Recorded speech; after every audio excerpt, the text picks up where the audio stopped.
E nós estamos de volta com mais notícias do Brasil e do mundo desta quarta-feira.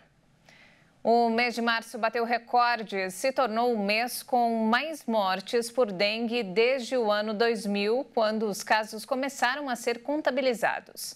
Entre os dias 1º de março e 1º de abril, a média de óbitos foi de 22 por dia aqui no país, totalizando 665 mortes. Para evitar o aumento de casos, a Secretaria Municipal de São Paulo começa a campanha de imunização nesta quinta-feira. Neste início de campanha, o público-alvo é formado por crianças entre 10 e 14 anos. Os estados com o maior número de casos são Brasília, Minas Gerais, Espírito Santo e Paraná. As inscrições para o concurso do Conselho Nacional de Justiça começaram nesta quarta-feira e estão sendo ofertadas 60 vagas de nível superior com remuneração que varia entre R$ 8 e R$ 13 mil. As inscrições podem ser feitas a partir das 10 horas da manhã pelo site do Centro Brasileiro de Pesquisa em Avaliação e Seleção e de Promoção de Eventos, o SEBRASP. Do total de vagas de nível superior, 40 são para o cargo de técnico do judiciário e 20 para analista judiciário, em várias áreas. E os salários variam de R$ 8.500 a R$ 13.900. Para participar, é necessário pagar uma taxa de inscrição até o dia 22 de maio, no valor de R$ 76,00 para o cargo de técnico judiciário e R$ 126,00 para analista judiciário. Candidatos que são doadores de medula óssea em entidades reconhecidas pelo Ministério da Saúde e inscritos no CadÚnico podem solicitar a isenção da taxa. As provas serão aplicadas em Brasília e os resultados serão divulgados no dia 24 de julho. Olha só, a Enel foi multada em mais de 700 milhões de reais por falhas nos serviços desde 2018. O governo iniciou uma investigação contra a empresa.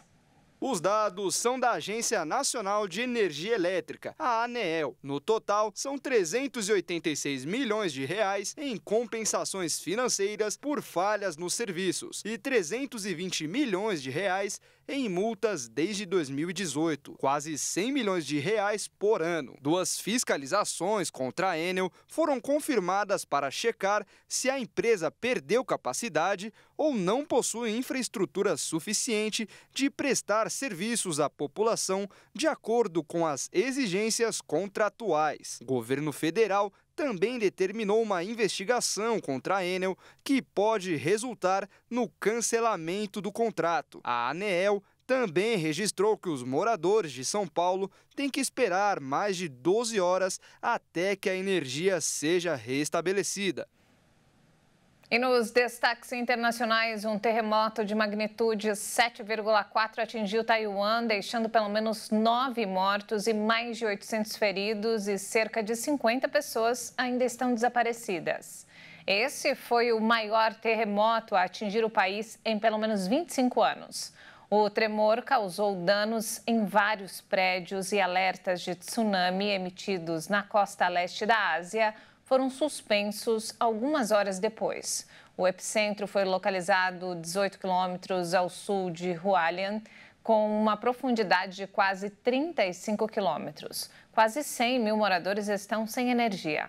Os trabalhos de resgate contam com o apoio do exército do país. E olha só, o presidente da Argentina, Javier Milei, disse nesta terça-feira que a maior homenagem que se pode fazer aos veteranos da Guerra das Maldivas é defender e reivindicar de forma soberana da Argentina sobre as ilhas. Milei falou durante a cerimônia para lembrar os 42 anos do confronto entre Argentina e Reino Unido. Em Buenos Aires, diante do memorial que homenageia os 649 argentinos mortos no conflito, Milei afirmou que ninguém escuta ou respeita um país que só produz pobreza e cujos políticos desprezam as próprias forças armadas. Me comprometo que durante nosso governo teremos um roteiro claro para que as Malvinas retornem às mãos da Argentina. O país reivindica a soberania sobre as Ilhas Malvinas por vias diplomáticas desde a guerra, que terminou após 74 dias com a rendição do país sul-americano e o balanço de 649 argentinos e 255 britânicos mortos. Milei também apelou aos argentinos para que se reconciliem com as Forças Armadas, que em 1982, durante a ditadura, declararam guerra ao Reino Unido pelo controle do arquipélago no Atlântico Sul. O secretário de Estado americano, Antony Blinken, pediu durante uma viagem à França uma investigação rápida e imparcial sobre o bombardeio israelense que matou 7 funcionários de uma ONG na faixa de Gaza. Israel disse que o ataque foi não intencional e promete apurar os fatos.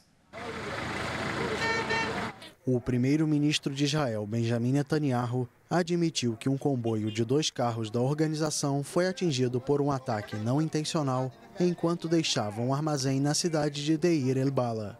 O premier prometeu uma investigação até o fim, mas também disse que esse tipo de erro pode acontecer em uma guerra.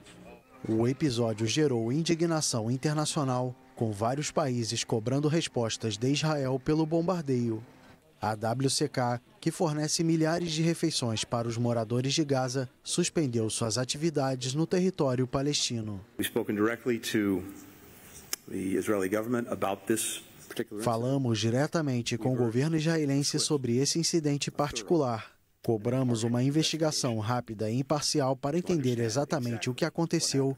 E como temos feito ao longo de todo este conflito, pressionamos para que Israel faça mais para proteger as vidas de civis inocentes, sejam elas de palestinos homens, mulheres e crianças ou de trabalhadores de ajuda humanitária, assim como para que forneça auxílio humanitário de maneira mais efetiva. O porta-voz do exército israelense, Daniel Hagari, afirmou que conversou com José Andrés para expressar suas mais profundas condolências. O contra-almirante garantiu que os fatos estão sendo apurados pelo mecanismo de avaliação e investigação do Exército de Israel e que as descobertas serão compartilhadas de forma transparente. A mortalidade neonatal está em forte aumento em Gaza, onde os bebês nascem com baixo peso. O alerta foi feito pela Organização Mundial da Saúde com base em depoimentos de médicos do território palestino controlado pelo Hamas. Vários médicos, particularmente nas maternidades, relatam um aumento acentuado no número de crianças que nascem com pouco peso e que simplesmente não sobrevivem ao período neonatal porque nasceram muito pequenas. No entanto, a OMS não consegue produzir estatísticas precisas devido à devastação no território palestino, após 6 meses de guerra entre Israel e o movimento islamista palestino Hamas. Sobre o hospital Al-Shifa, o maior da faixa de Gaza e que esteve sob intensa operação do exército israelense desde meados de março, a porta-voz disse que sua recente destruição significava arrancar o coração do sistema de saúde. Níveis terríveis de violência continuam a ocorrer em Gaza e vimos que o hospital Al-Shifa está agora em ruínas. O diretor nos disse que o hospital Al-Shifa não existe mais. Não pode mais funcionar de forma alguma como um hospital. Ao lançar sua operação no Al-Shifa, Israel alegou que o centro médico era esconderijo para combatentes de alto escalão do Hamas. E essa edição fica por aqui. Mais informações daqui a pouco, à 1 da tarde, com Daniela Parisi. Muito obrigada pela companhia. Até mais.